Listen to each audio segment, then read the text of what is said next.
What we discussed in our last lecture was all about the types of transaction, in which where some monetary transaction, non-monetary transaction, and I explained you the meaning of monetary as well as non-monetary transaction. Right. In today's lecture, what we are going to discuss is some different concepts of bookkeeping. Okay. Though they are different, they are very, very, very important. So let's start with. अब अपना ये तो तय हो चुका है कि sir business में हम जो भी ट्रांजैक्शन करेंगे अगर वो मॉनिटरी है तो उसको बुक्स ऑफ अकाउंट में रिकॉर्ड करना जरूरी है, यस और नो। अगर वो ट्रांजैक्शन मॉनिटरी है तो उसको बुक्स ऑफ अकाउंट में रिकॉर्ड करना जरूरी है, यस और नो। यस। बट बच्चों आपको नहीं क्या लगता कि जब भी वो बुक्स ऑफ अकाउंट में रिकॉर्ड होगा तो एक प्रॉपर फॉर्म में रिकॉर्ड होना चाहिए। बिकॉज देखो ना, जनरली आप कभी भी कोई भी चीज लिखते हो, मेरी एक छोटी सी चीज समझो। जब भी बच्चों आप आपके नोटबुक में भी लिखते हो तो बच्चों आप शुरुआत बराबर लाइन नंबर 1 से करते हो, एंड देन लेफ्ट से आप राइट तक उसको लिखते जाएंगे, बराबर है। फिर पहला लाइन खत्म हुआ कि दूसरी लाइन में लिखेंगे, फिर दूसरा लाइन खत्म हुआ कि तीसरी लाइन में लिखेंगे, फिर फोर्थ लाइन में। आपको नहीं क्या लगता बच्चों आप ये सिक्वेंशियली लिखने वाले हो करके? गेटिंग? मतलब बच्चों जनरली भी आप आपके नोटबुक में अगर कोई भी कंटेंट लिखते हो तो बच्चों आपको नहीं क्या लगता उसको एक सिस्टमैटिक फॉर्म में आप लिखते हो? सर जो अगर डे टू डे राइटिंग हम इतना सिस्टमैटिकली करते हैं तो अरे मेरे भाई मैं बिजनेस के बुक्स ऑफ अकाउंट में ट्रांजैक्शन रिकॉर्ड कर रहा हूँ, आपको नहीं क्या लगता बच्चों ट्रांजैक्शन को भी एक प्रॉपर फॉर्म में रिकॉर्ड करना जरूरी है? तभी जाके बच्चों अपने को एनालिसिस करना आसान होगा। ट्रांजैक्शन को एक प्रॉपर मैनर में रिकॉर्ड करना जरूरी है, तभी जाके बच्चों ट्रांजैक्शन रिकॉर्ड करना एनालाइज करना पॉसिबल होगा। और इसीलिए अब मान लो आपके बिजनेस में आपने 1 लाख रुपए का माल बेचा। दोहरा रहा हूं बच्चों, आपने आपके बिजनेस में कितने रुपए का माल बेचा? आपने आपके बिजनेस में कितने रुपए का माल बेचा? 1 लाख रुपए का। बट बच्चों आप जब आपके बिजनेस में 1 लाख रुपए का माल बेचेंगे आप क्या कहेंगे?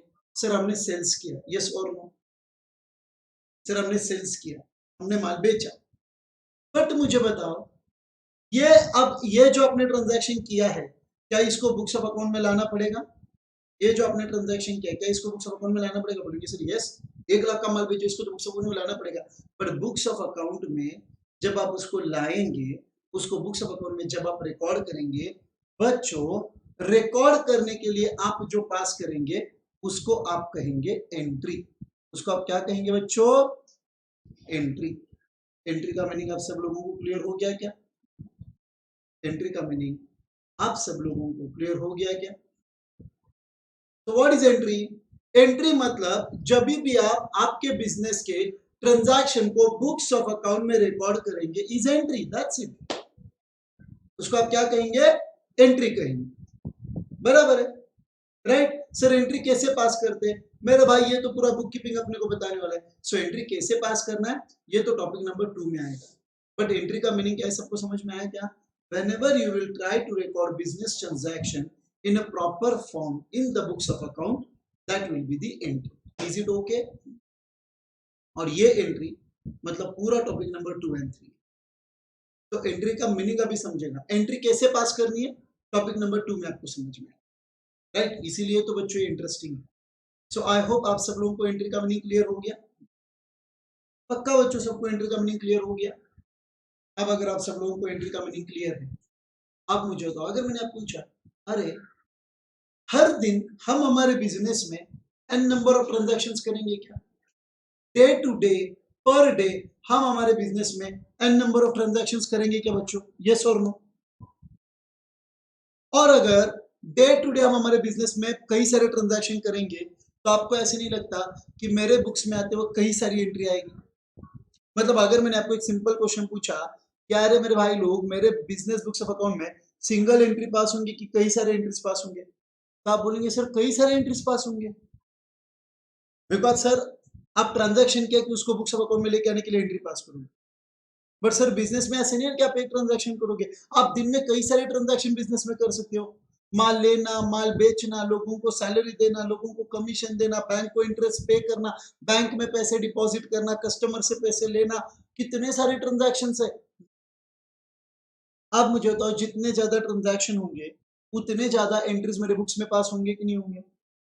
दोहरा रहा हूं, जितने ज्यादा ट्रांजैक्शन होंगे उतने ज्यादा एंट्रीज मेरे बुक्स में पास होंगे कि नहीं होंगे? यस ऑब्वियसली होंगे। Getting? And now the important point is, समझने की कोशिश करो आप मुझे बताओ, रोज कई सारे एंट्रीज मेरे बुक्स में पास होने वाले कि नहीं होने वाले? रोज कई सारे एंट्रीज मेरे बुक्स में पास होने वाले कि नहीं होने वाले? सर होने वाले। आपने अगर बच्चों, दोहरा रहा हूं, ये देखो मेरा स्क्रीन मैंने आपके साथ शेयर किया है, ये मेरा व्हाइट बोर्ड आपको दिखता होगा। अब मुझे बताओ बच्चों,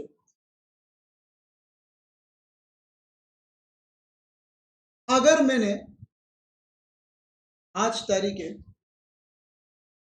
20 सितंबर, बच्चों अगर मैंने 20 सितंबर को मेरे बुक्स ऑफ अकाउंट में या फिर मेरे बिजनेस में 10 ट्रांजैक्शंस किए, कितने ट्रांजैक्शंस किए बच्चों? 10।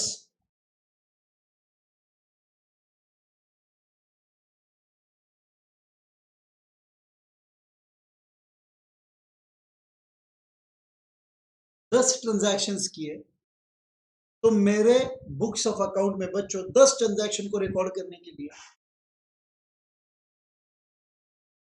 10 अलग अलग एंट्रीज पास करनी होगी, यस और नो?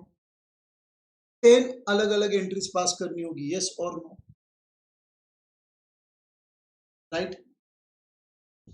अब मुझे तो बच्चों, आपने entry number 1, entry number 2, entry number 3, entry number 4, entry number 5, entry number 6, entry number 7, entry number 8, entry number 9, entry number 10।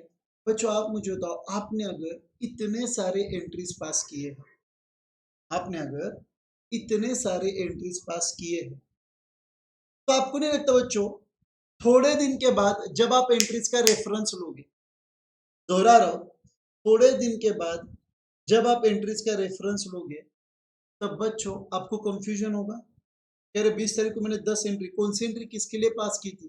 Confusion होगा कि नहीं होगा? और ऐसे बच्चों एक दिन का नहीं है, ऐसे पूरे साल के अकाउंट्स आप रिकॉर्ड करो, ऐसे पूरे साल के ट्रांजैक्शन आप रिकॉर्ड करो। आप मेरे पॉइंट पे हो?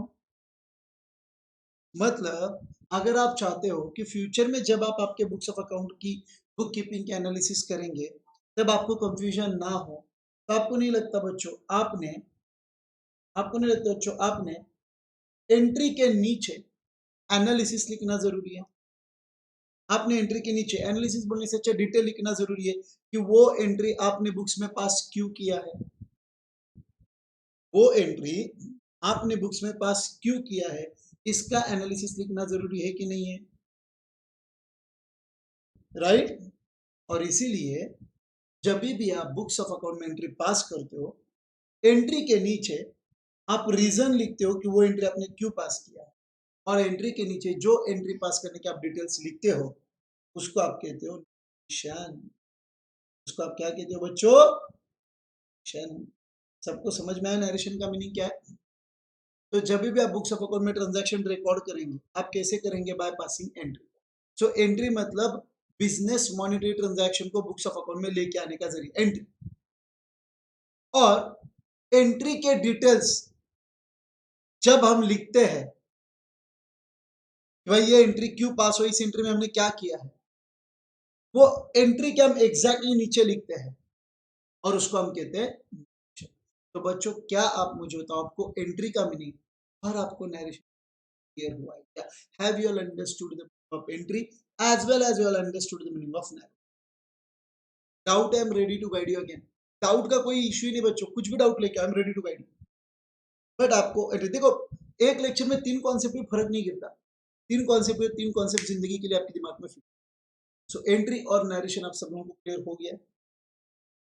Have you all understood the meaning of entry and have you all understood the meaning of, मतलब वैष्णव बेटा, जब भी आप बिजनेस के ट्रांजैक्शन को बुक्स ऑफ अकाउंट में रिकॉर्ड करते हो, आप एंट्री पास करेंगे क्या?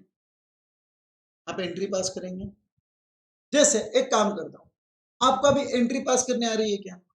आपका भी एंट्री पास करने नहीं, वो तो आपको टॉपिक नंबर 2 में आएगा। एंट्री कैसे पास करना भी आपको नहीं आएगा, बिकॉज आपने अभी तक बेसिक पढ़ा था, वो टॉपिक नंबर 2 में आएगा। पर आपको इतना तो क्लियर हो गया कि सर जब भी हम बिजनेस में ट्रांजैक्शन रिकॉर्ड करेंगे, हमें क्या पास करना पड़ेगा? एंट्री पास करना पड़ेगा। तो चलो मैं आपको सिंपल एंट्री बताता हूँ। ओके, एंट्री आपको पास करने को टॉपिक नंबर 2 में आएगा। क्या वो टॉपिक नंबर 2 का पाएगा? पर आपके अंडरस्टैंडिंग के लिए मुझे किसी ने मुझे सर कोई एग्जांपल दे सकते हैं? देखो आपके लिए एक सिंपल एग्जांपल है। अगर मैंने मेरे बिजनेस से 10,000 रुपए का माल कैश में बेचा, मतलब मैंने मेरे बिजनेस का माल बेचा और मुझे 10,000 रुपए आए, तो जो मुझे मेरे बुक्स में सेल्स रिकॉर्ड करना होगा क्या? मुझे मेरे बुक में सेल्स रिकॉर्ड करना होगा कि सर मैंने 10,000 रुपए का माल कैश में बेचा। यस और नो? तो जब भी मैं मेरे बिजनेस में सेल्स रिकॉर्ड करता हूँ, दोहरा रहा हूँ बच्चों, जब भी मैं मेरे बुक्स ऑफ अकाउंट में सेल्स रिकॉर्ड करता हूँ, एंट्री होती है। एंट्री क्या पास की ये दिमाग लगाना मत, बस एंट्री मतलब आपको समझ जाए। एंट्री होती है cash account debited 10,000 to sales account 10,000। Entry क्या बात हुई समझ में आया? Cash account debited 10,000 to sales account 10,000।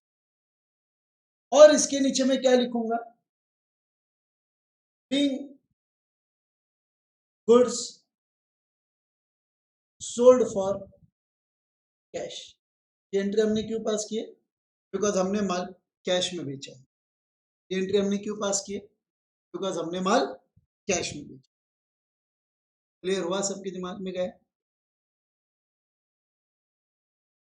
पक्का? आप मुझे बताओ। आप बोलेंगे सर ये एंट्री पास कैसे की? अरे भैया, टॉपिक नंबर 2 में आप ये एंट्री पास करने वाले।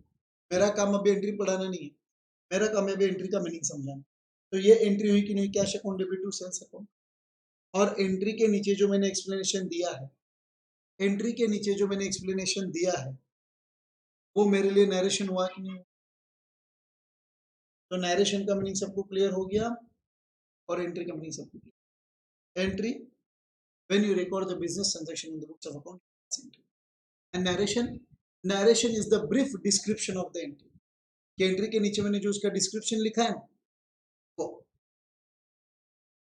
First of all try to understand Ishaan, whether you record non money transaction in the books of account. Ishaan का क्वेश्चन है सर, नॉन मनी ट्रांजैक्शन के लिए भी एंट्री होती है क्या? बेटा तुम मुझे बता, नॉन मनी ट्रांजैक्शन हम बिजनेस बुक्स ऑफ अकाउंट में रिकॉर्ड करते हैं क्या? और अगर उसको रिकॉर्ड ही नहीं करना बेटा, तो एंट्री करेंगे क्यों? बिकॉज एंट्री उसी की होगी जिसको रिकॉर्ड करना है बुक्स ऑफ अकाउंट। रिकॉर्ड करने करके तो हमने उसको बुक्स में लाकर एंट्री पास की। रिकॉर्ड करना ही नहीं है तो एंट्री की होगी। Getting what I am saying? Clear है? ऑलराइट, सो आई थिंक आपको एंट्री और आपको नरेशन का मीनिंग क्लियर हुआ है। राइट और wrong? I hope you all have understood the meaning of entry as well as you have understood the meaning of word narration. Yes, because it is a description myth. तो जब भी आप short description लिखते हो तो उसको हम bracket में लिखते हैं ताकि वो स्पेसिफिक रहे। वो कोई पैराग्राफ नहीं है, वो डिस्क्रिप्शन जो सिर्फ एंट्री के नीचे आता है। So no need to write it in a very explanatory form. It's just a short description, so better write it in bracket. Okay, now I am turning towards very important. बच्चों आपने इसके पहले word goods तो सुना होगा, goods. आपके लिए goods का मीनिंग क्या है? सर जी हमारे लिए गुड्स मतलब कोई भी चीज। यस और नो? सर जी हमारे लिए गुड्स मतलब कोई भी चीज जिसको हम, ये गुड्स है। बराबर बच्चों कि सर जी मेरे पास ये गुड्स पड़े हुए हैं। बट अकाउंटिंग में गुड्स का मतलब बहुत स्पेसिफिक है। अकाउंटिंग में बच्चों गुड्स का मीनिंग बहुत ज्यादा स्पेसिफिक है। तो सर आप बताओ ना गुड्स मतलब क्या?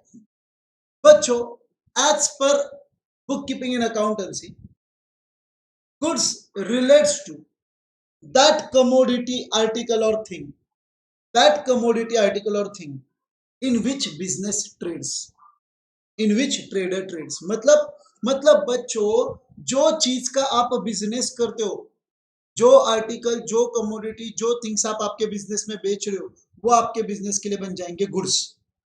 वाह भाई, मतलब मतलब आप मुझे बताओ, अगर आप क्लॉथ मर्चेंट हो तो आपके दुकान में जितने भी क्लॉथ्स है वो आपके लिए क्या बन जाएंगे? गुड्स। अगर आप बच्चों स्टेशनरी सप्लायर हो तो आपके दुकान में जितने भी स्टेशनरी है वो क्या बन जाएंगे? गुड्स। तो जो बंदा क्लॉथ में डीलिंग कर रहा है उसके लिए क्लॉथ गुड्स है, जो बिजनेस स्टेशनरी में डील कर रहा है उसके लिए स्टेशनरी गुड्स है, जो बिजनेस फुटवेयर का बिजनेस कर रहा है उसकी दुकान में जितने भी सारे फुटवेयर रहेंगे वो उसके लिए गुड्स है। मतलब अकाउंट में हम गुड्स किसको कहेंगे? बिजनेस टू बिजनेस निर्भर करेगा। मैं कपड़े का बिजनेस कर रहा हूँ तो मेरे लिए जो क्लॉथ है वो गुड्स है। मैं अगर फुटवेयर का बिजनेस कर रहा हूँ तो मेरे लिए फुटवेयर गुड्स है। मैं अगर स्टेशनरी का बिजनेस कर रहा हूँ तो मेरे लिए स्टेशनरी गुड्स है। मैं अगर हार्डवेयर का बिजनेस कर रहा हूँ तो मेरे लिए हार्डवेयर रिलेटेड सारे प्रोडक्ट गुड्स है। Getting what I am saying, right? अब मुझे बताओ, अगर मेरी कपड़े की दुकान है, पॉइंट पकड़ना बच्चों, अगर मेरी कपड़े की दुकान है और मेरे दुकान में अगर कंप्यूटर है तो क्या कंप्यूटर मेरे लिए गुड्स हुए क्या? आप बोलेंगे सर आप क्या कर रहे हो, आप किस में डील करते हो? क्लॉथ में। तो सर कंप्यूटर आपके लिए गुड्स नहीं हुए। Getting what I am trying to से।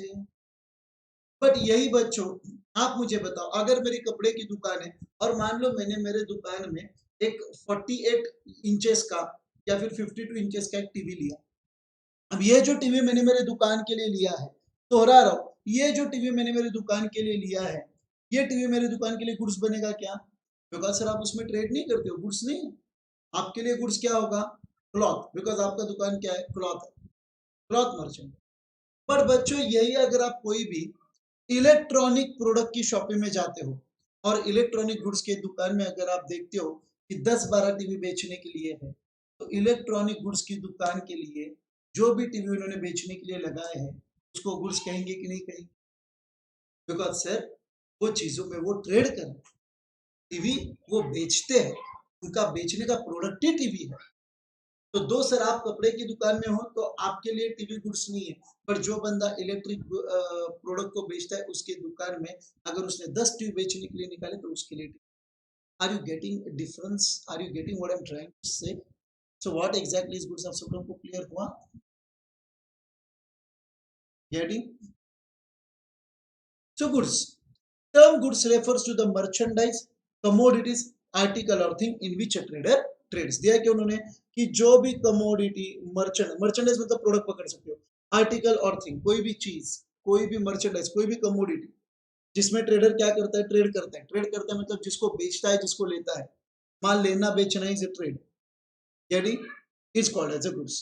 दीज आर परचेस्ड और मैन्युफैक्चर। एक तो गुड्स को हम परचेस कर सकते हैं या फिर गुड्स को हम मैन्युफैक्चर कर सकते हैं ताकि हम उसको बेच के पैसा अर्न करें। मतलब बच्चों, गुड्स रखने के पीछे मेन इंटेंशन उसको बेच के पैसा कमाना है क्या? राइट? तो जब भी क्लॉथ मर्चेंट अपनी दुकान में क्लॉथ परचेस करता है उसका मेन इंटेंशन क्या होता है? कि मैं उसको बेच के पैसा अर्न करूं। जब भी कोई भी इलेक्ट्रॉनिक गुड्स शॉपी वाला बंदा अगर इलेक्ट्रॉनिक गुड्स परचेस कर रहा है तो उसका मेन इंटेंशन क्या है? कि सर उसको बेच के मैं पैसा अर्न करूं। मतलब गुड्स के पीछे का जो प्राइमरी मोटिव है वो उसको बेच के पैसा अर्न करना है क्या? गेटिंग? और इसीलिए ट्रेडर उसमें ट्रेड कर रहा है क्या? Yes sir. एग्जांपल अब मुझे बताओ, अगर आप कोई भी केमिस्ट की शॉपिंग में जाते हो, बच्चों अगर आप कोई भी केमिस्ट की शॉपिंग में जाते हो तो केमिस्ट की शॉपिंग में मेडिसिन जो है वो उसके लिए बिजनेस गुड्स हुए क्या? बिकॉज सर वो मेडिसिन में डील कर रहा है। यस और नो? बच्चों अगर आप कोई भी वेजिटेबल वेंडर, वेंडर का मतलब क्या होता है? सप्लायर। वेंडर का मीनिंग क्या होता है बच्चों? सप्लायर। मतलब जो उस चीज को सप्लाई करता है। Getting what I am trying to say? So अगर बच्चों आप कोई भी वेजिटेबल सप्लायर की दुकान में जाते हो, कोई भी किसकी दुकान में जाते हो बच्चों? वेजिटेबल सप्लायर की। तो वेजिटेबल उसके लिए बिजनेस गुड्स बनेंगे कि नहीं बनेंगे? वेजिटेबल उसके लिए बिजनेस गुड्स बनेंगे कि नहीं बनेंगे? अगर बच्चों आप कोई भी व्हीकल मैन्युफैक्चरर के पास जाते हो तो व्हीकल मैन्युफैक्चरर वाले स्पेयर पार्ट्स भी बनाते हैं, जैसे टायर, इंजन, केबल वायर, ये सारे व्हीकल मैन्युफैक्चरिंग के लिए बिजनेस गुड्स बनेंगे कि नहीं बनेंगे? आप मेरे पॉइंट को समझ पा रहे हैं? Are you getting my point? So basic meaning of business goods means goods in which you trade, that's it.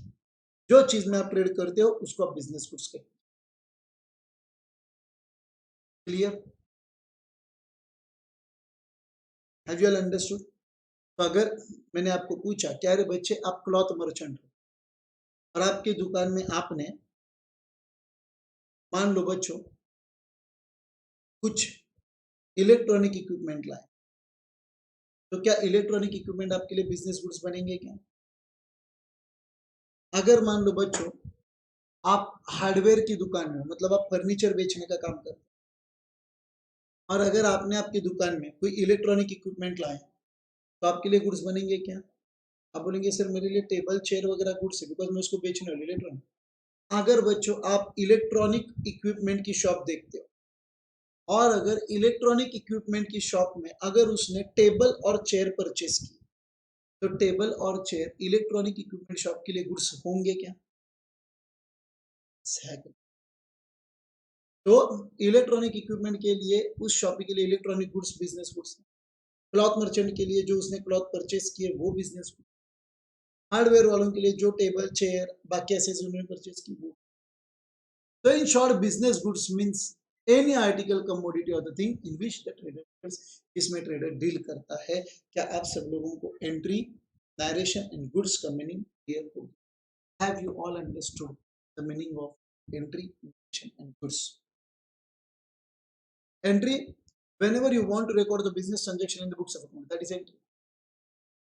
Narration, narration is the brief description of the entry. दिया है क्या? A brief explanation of the business transaction for which an entry is passed. कि जो भी purpose के लिए आपने business transaction record, मतलब जो बिजनेस ट्रांजैक्शन आपने आपके बुक्स ऑफ अकाउंट में रिकॉर्ड किया है उसका ब्रीफ डिस्क्रिप्शन मतलब क्या होता है बच्चों? नरेशन। जनरली नरेशन जो होता है ना वो हम वर्ड बिंग या फिर फॉर से स्टार्ट करते हैं। देखो ना थोड़ी देर पहले भी मैंने एंट्री लिखी थी ना, मैंने वर्ड बिंग से स्टार्ट की थी क्या? बिंग से क्यों? बिकॉज हम उसका रीजन दे रहे हैं। बिंग ये हमने क्यों किया? Being good sold for cash, इसलिए हमने एंट्री पास की। तो word being is used whenever you give reason for something. Getting? तो हैपन है, ये हैपन हुआ है करके मतलब हमने एंट्री पास की। तो Bing good sold for cash, cash में माल बेचा गया है करके हम एंट्री पास करें, इसलिए वर्ड हम क्या यूज करते हैं? बिंग। तो स्टैंडर्ड प्रोटोकॉल है, आप जब भी नरेशन लिखेंगे generally start with the word being और फॉर, बट आप हमेशा वर्ड बिंग यूज करेंगे। Is it okay with everyone?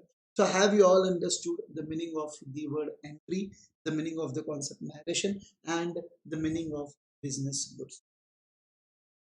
I'll make sure I will go with each and every concept in a very detailed manner. Have you all understood that? पक्का? तीनों concept. Actually ये जो उसके बाद वाला concept है ये भी एक्चुअल में बच्चों आज के लेक्चर में प्लान्ड था, बट जितना टाइम हमारे हाथ में अवेलेबल है 5 मिनट का उसमें कैपिटल ड्राइंग पूरा होने वाला नहीं है। So not start with the concept of capital and drawing. But first of all, tell me whether you have understood the meaning of entry, narration, and goods. So will you write this concept 2 times in your books, in your notebook?